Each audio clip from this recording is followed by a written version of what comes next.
Welcome back. I am Queenita. In today's episode, we are looking at why couples trying to conceive should keep intimacy alive. If you and your husband are praying for a baby, remember, trying to conceive should not turn your marriage into a stressful monthly calculation. You are still husband and wife, and intimacy is still an important part of your relationship. From a medical perspective, regular sexual intercourse gives couples more opportunities to conceive. Because sperm needs to be present around the time an egg is released. The fertile window is roughly the 6 days ending on ovulation. Chances of conception occurring intercourse happens in the days just before ovulation. Intercourse every 1 to 2 days during the fertile window gives couples the highest pregnancy rates, while having sex 2 to 3 times a week can also be nearly as effective. So couples trying to conceive shouldn't wait for one particular every month. Learn your cycle, understand to see a natural part of your marriage when an ovulation app tells you to. Now, looking at scriptural angle. And there is something beautiful in the way Scripture describes intimacy. In 1 Samuel 1:19, we read, "And Elkanah knew Hannah his wife, and the Lord remembered her." 1 Samuel 1:19. The word "knew" in this passage is describing marital intimacy.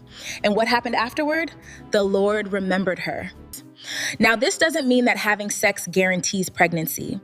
Hannah's story is ultimately a story of God's sovereignty, answered prayer, but it beautifully reminds us that intimacy between husband and wife is part of God's design for marriage and family. The Bible also encourages mutual intimacy within marriage. 1 Corinthians 7:3-5 teaches husbands and wives not to deprive one another of marital intimacy except by mutual agreement for a time of prayer. As I wrap up, dear couple, as you pray for your miracle, don't allow the journey to conception to steal the intimacy, friendship, laughter, affection, and romance from your marriage. Make love because you love each other, not only because you're hoping for a positive pregnancy test. Pray together. Learn your fertile days.